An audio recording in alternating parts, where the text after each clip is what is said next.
दोस्तों recently prime minister mister Benjamin Netanyahu ने Israel में स्टेट ऑफ वॉर डिक्लेयर कर दिया है। गाजा स्ट्रिप के हमास ग्रुप ने 5000 मिसाइलों के साथ मात्र 20 मिनट में इजराइल पर अटैक किया, जिसके रिटालिएशन में इजराइल ने स्टेट ऑफ वॉर डिक्लेयर किया है। दोस्तों इजराइल और पैलेस्टीन का यह विवाद कोई नया नहीं है, it has always been in dispute. UPSC civil services examination के पॉइंट ऑफ व्यू से we are going to understand what can be the probable impact on India regarding this. Today we are having with a very special guest and a very well-known teacher of UPSC, Mr. Vikas Sarin sir. He is expert of political science and international relations. So let's understand this issue with respect to our civil services examination. Sir, welcome to UPSC podcast Selection IAS. Vikas sir, हमारे UPSC aspirants को बताइए कि अभी हाल ही में Israel में जो state of war declare किया गया है, ये किस प्रकार से मिडल ईस्ट पे स्पेशली इम्पैक्ट करने वाला है। धन्यवाद sir, giving me this opportunity to share my knowledge with the student. Sir, जैसे कि हम जानते हैं गाजा स्ट्रिप में जो हमास बेस्ड मिलिटेंट आउटफिट है, जिसको countries like Canada, European union, Australia, US has declared terrorist militant outfit and 5000 missile से इसराइल के ऊपर अटैक किया है। और इसके रिस्पॉन्स में नेतन्याहू, इसराइल के प्रधानमंत्री बेंजामिन नेतन्याहू ने स्टेट ऑफ वॉर डिक्लेयर कर दिया है हमास पर। तो ये काफ़ी कंसर्न का बात है, क्योंकि ये मिडल ईस्टर्न रीजन में इंस्टेबिलिटी क्रिएट कर सकता है। कंट्री लाइक ईरान डायरेक्टली इसमें इंगेज हो सकते हैं। और हमें जैसा कि पता है इसराइल और यूएस के कितने स्ट्रॉन्ग रिलेशनशिप है in many dimension and considering this particular aspect, it will have a very severe consequences for the Middle Eastern region, and it will give rise to the violence, stability, war in the region. So that is not good for the Middle Eastern region, and obviously if we talk about the international peace, so it will also harm and disturb that. Wonderful, Vikas sir. It is really going to impact a lot in the Middle East socio-economic equations, right? Sir, हमारे UPSC aspirants को simplify करने के लिए आप हमें please बताइए कि Israel की आइडियोलॉजी आखिर जो दूसरे कंट्रीज है मिडल ईस्ट में, सऊदी अरबिया एंड ऑल, आखिर किस प्रकार से अलग है। पैलेस्टीन और इजराइल के विवाद को लेकर के ईरान का क्या स्टैंड होता है।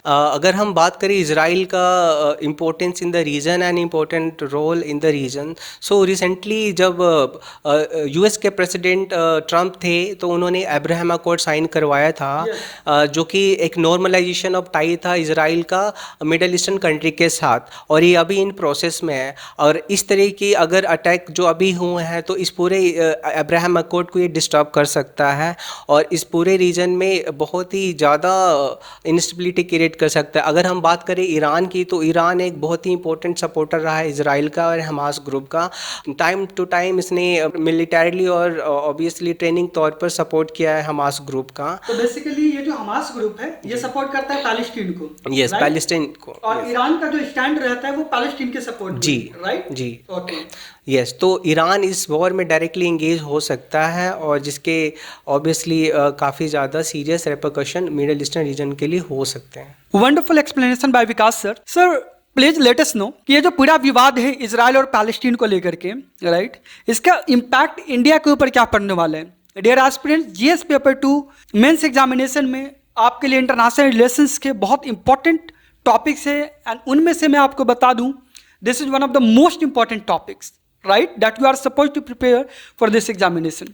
So let's understand the impact of the attack by the Hamas group to the Israel and how it is going to impact on India, right? India का इंटरनेशनल रिलेशन में कॉन्टेक्स्ट क्या होना चाहिए, Palestine को support करने को लेकर के या इजराइल को सपोर्ट करने को लेकर के, किस प्रकार से ये भारत के दूसरे देशों के साथ में, स्पेशली मिडल ईस्ट देशों के साथ में इंटरनेशनल रिलेशन से रिलेटेड इक्वेशंस को चेंज कर सकता है। विकास सर जी, धन्यवाद। अगर हम बात करें इंडिया के इंटरेस्ट का, so we understand that Indians are the largest people that are working in the gulf region and specially the middle eastern part, and there are near around 7 million people who are working there, and they send remittances. That is important source of forex reserve for the India. So अगर इस तरह की instability create होती है तो हमारी diaspora की life security के लिए काफ़ी ज़्यादा थ्रेट हो सकता है। डायस्पोरा ही नहीं बल्कि हमारे एनर्जी सिक्योरिटी सिक्योरिटी को भी हार्म कर सकता है, क्योंकि इंडिया एक बहुत ही इम्पोर्टेंट इम्पोर्टर है मिडल ईस्टर्न कंट्री से। ऑयल इम्पोर्ट की अगर बात करें तो India has been the important stakeholder in that regard. So obviously it will not only harm India's so called strategic interest, but also economically it will have a severe repercussion for the India's।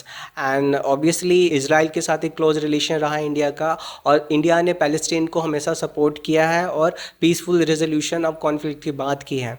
तो अगर इस तरह की लड़ाई या war जैसी situation उत्पन्न हो तो इंडिया के लिए भी फैसला लेना डिफ़िकल्ट हो सकता है। फैसला लेना तो डिफ़िकल्ट होगा ही, साथ में इसके खुद के जो अपने इंटरेस्ट जो इतने डीप हैं वहाँ पे उसको काफ़ी ज़्यादा हार्म पहुँच सकता है। Wonderful explanation sir, I hope हमारे एस्पिरेंट्स को बहुत फायदा मिला होगा इससे। यहाँ पे बड़ा सवाल ये है कि जिस प्रकार से रसिया और यूक्रेन में वॉर होने की वजह से पूरा वर्ल्ड ऑलमोस्ट 2 पार्ट्स में डिवाइड हो गया है, क्या इस बार इजराइल और पैलेस्टीन में जो स्टेट ऑफ वॉर डिक्लेयर की गई है तो इसका सिमिलर इम्पैक्ट वर्ल्ड अफेयर्स पे, इंटरनेशनल रिलेशंस में भी देखने को मिलेगा? What do you think about it? Sir, absolutely, you are right, sir. Because nowadays, when we talk about the international politics, so today the situation has changed in a very rapid pace, and this war will definitely create some sort of divisive politics in the region that will have further ramification for international peace and stability, because we understand that the Gulf region is obviously dominated by the Muslims country, and there is a sectarian war in between the Israel and Palestine.